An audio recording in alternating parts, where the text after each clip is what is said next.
I made a video about a week ago, might have been this week, I don't know, time's a flat circle, where I asked, is this the offseason from hell for the Philadelphia Eagles? Are we about to embark on the offseason from hell? I'm talking like when you get on 76 and it's already backed up and you're like, I got 7 miles till the Conshohocken exit. Like, I can't go anywhere. This sucks. Are we about to be that with the Birds? Well, it seems like Dave Dombrowski just fucked around and found out as he wraps up his offseason from hell. Let's just take a look at what has transpired with Davey Dombo, okay? First of all, the team's worse. I have made this claim. I've also said that the team is still good. They won 96 games last year. I think people forget that. They ended up losing to the eventual World Series champion. There's nothing wrong with that. Still hate the best of 5, but I don't know if they win this series if there was a best of 7. But the team is worse. They have major injury issues with their ace. Christopher Sanchez is really the only pitcher that we know anything about. You don't know what you're getting from Aaron Nola. You don't know what you're getting from Jesus Luzardo because he was an up-and-down pitcher last year. You have no idea what you're getting from Andrew Painter. Taijuan Walker, he's had, 2 good years. In good, I mean, like, he's been okay. And 1 really, really dreadful year. You don't know anything about this rotation. And one of your more stable pitchers, you let walk to Boston. Because you picked, a couple years ago, you picked Aaron Nola over Ranger Suarez. So, all right, your pitching rotation is worse. Your right field situation was a shit show. An absolute shit show this offseason.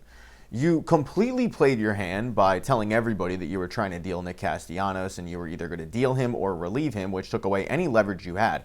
Now, to be fair, there's a pretty good chance that they tried to trade him last offseason, so teams already knew that. So Dave Dombrowski saying this aloud wasn't exactly, earth-shattering news to Major League Baseball GMs, but it confirmed the fact that there was no chance that Nick Castellanos was going to end up returning to the Phillies. So it's like, yeah, okay, we'll just wait it out. Fine. Okay. You replace him with a lottery ticket in Adolis Garcia, who I hope to God I am cold takes exposing this video in 4 to 5 months. I hope that he has returned to form of a 35 home run player. I've already seen the picture that's circulating Twitter where we convince ourselves that because a guy is yoked up that he must be ready to hit 50 bombs. Not buying it. But still, you probably, you improved a little bit, I guess, marginally in right field. I mean, you don't have a platoon of Castellanos and Max Kepler. I guess that's good, but you don't know what you're getting from there. Okay, you brought back Kyle Schwarber. I think everybody that followed the sport was like, that's a lock. I never took the Pirates offer as serious. I never took the Reds offer as serious. There was the floated out there of like Steve Cohen being interested in the Met. I never took any of that serious. Then you probably pissed off your third baseman by going after Bo Bichette in a very, very open bid to get him, only to see him go to the rival Mets. I have no problem with that, actually. I don't think the optics are good because Alec Boehm's a guy that you drafted here, and it was pretty obvious of like, yeah, we were gonna trade you because we tried to get another player, but we couldn't get that player. So welcome back, buddy. Hey, how are you? That's awkward. And I made a video, and I'll put it up here when the Bo Bichette news broke that he was signing the Mets, that I can't fathom a world where he's a $30 million better player than Alec Boehm. I think the Phillies kind of lucked out on that. I don't blame Bo Bichette for taking the money in that situation. Like, the Phillies gave him a decent offer, I think a market offer, and the Mets were like, we'll just throw ridiculous cash out there. But still, you probably pissed off your third baseman by doing that. You end up trading one of your middle relievers, who was your stable, steady Eddie middle reliever in Matt Strahm, again, for a question mark. Because what you're doing is you're bringing in a player who's a little bit older, that you know nothing about, that had decent numbers in the minors, but still, you know what? And if he ends up becoming a cheap option and a stable presence in the bullpen, then you won that trade. If he ends up becoming,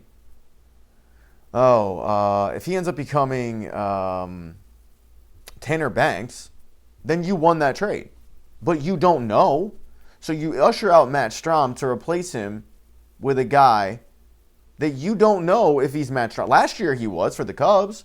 Last year he was a very stable player. So you even out the numbers right there, and you're basically trading Matt Strahm and his contract for an equal contract for another reliever that you hope translates to CBP. The good news is CBP and Wrigley are two confines that are hitter-friendly ballparks. So, like, hopefully it works out, but you don't know. Like, I knew coming into this season Matt Strahm would have success with the Phillies. Why?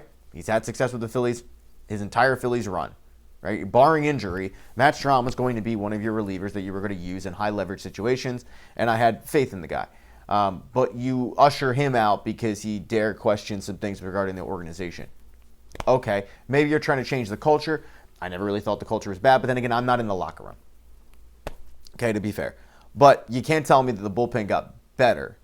You can argue that a year of John Duran, sure, Jose Alvarado coming back and he's not doing hydroxycut, sure, okay, but like the bullpen getting better, I can't buy it. Your center field spot probably got a little bit worse in the short term. Long term, I love it. You know, I'm a big Justin Crawford fan. I did a video where I wouldn't have parted with him, or I did an article for PHLY where he was an untouchable for me. I wasn't going to part with him. But there's probably going to be growing pains there. I love the fact that they didn't bring back Harrison Bader for the sake of bringing back Harrison Bader. Hopefully they literally just give the reins to Justin Crawford, and it looks like they're going to do that. But for the short term, it's probably going to be a little bit worse. You're coming back in with Brandon Marsh at left field. Oh, okay. You know? Oh, and then there's this. You royally pissed off your franchise player, your first baseman, Bryce Harper, who had this to say when he was asked about Dave Dombrowski's comments that he's no longer an elite player. This is what Bryce Harper had to say. I mean, I don't get motivated by that kind of stuff. You know, for me, it was kind of wild, the whole situation of that happening. I think the big thing for me was, you know, when we first met with this organization, it was, hey, you know, we're always going to keep things in-house, and we expect you to do the same thing. And so, you know, when that didn't happen, kind of took me for a run a little bit.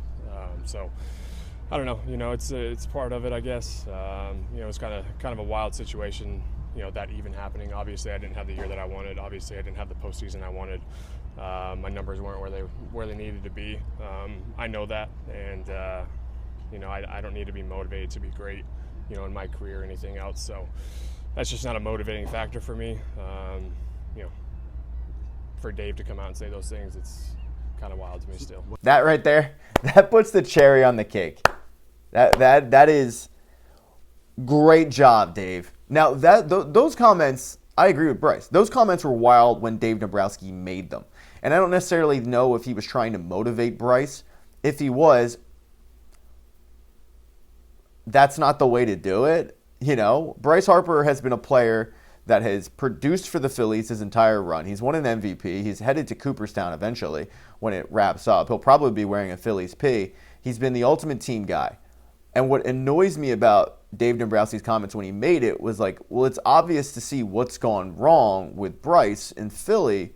And by gone wrong, I mean, you know, the trajectory of the team completely turned around when he showed up. You know, it took about a year or two, and, you know, the bullpen needed to be remodeled. But he was the catalyst and leads you to a World Series. And then, you know, the injuries start popping up. Like every year, the guy's injured for a little bit of time, but I don't look at Bryce Harper as a guy that's not an elite player. This is the ultimate team guy I look at with Bryce. A guy that leads you to a World Series. Quite literally, like, hit his way into the World Series with that massive home run. Lives for the moment. Did he come up short last year? Absolutely. Did he come up short the year before? I get it. But you can't ignore what he's done. He ends up having Tommy John surgery, completely switches positions. Like, right, oh, you need a first baseman? I'll play first base. Yeah, no problem. I'll play first. Came back insanely fast from an injury and performed well.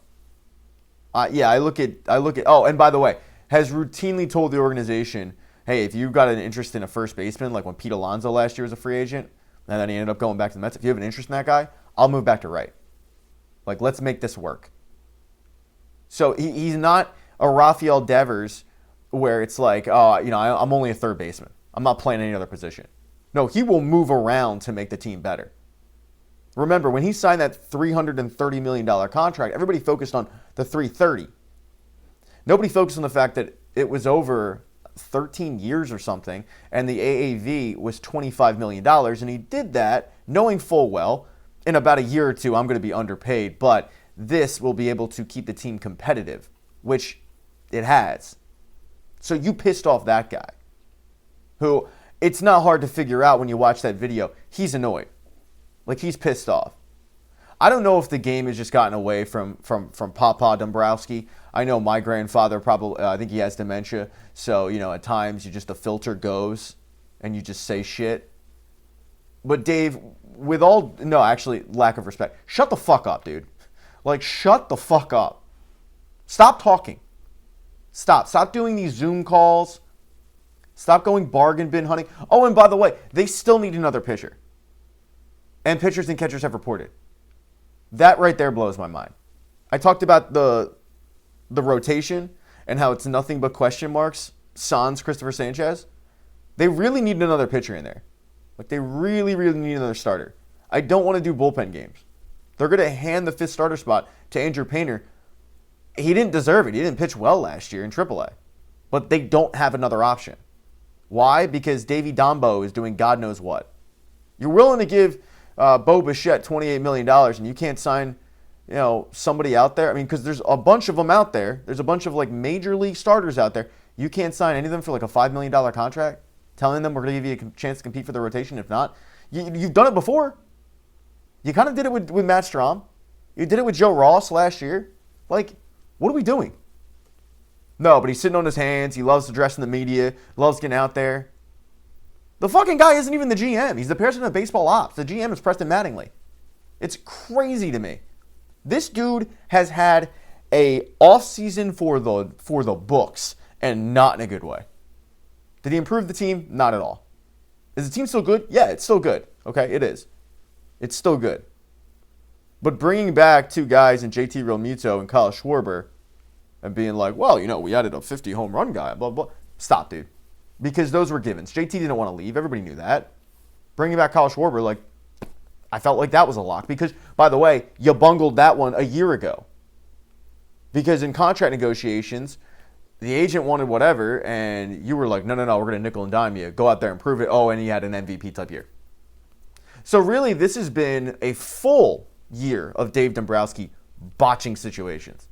Dave Dombrowski came out of his cage. All right, he came out of his cage. He was doing just fine, and he had a banger of a first offseason. Did great.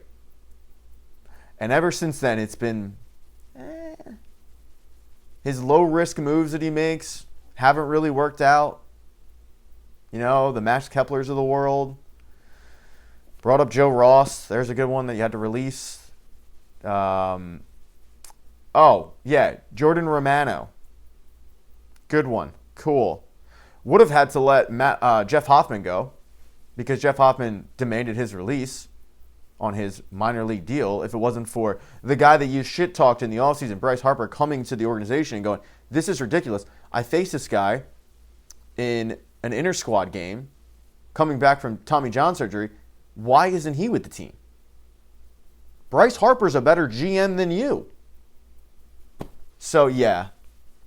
Still have high hopes for the team. I still think they're going to be a good baseball team. To give him a little bit of credit, the team is drafted much, much better under his regime, although I think it's more Preston Mattingly and not him. But it's been a rough offseason. But I still think that the team is going to be good. It's just a ton of question marks going in. And, yeah.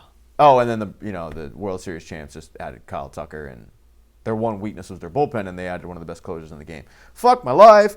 All right.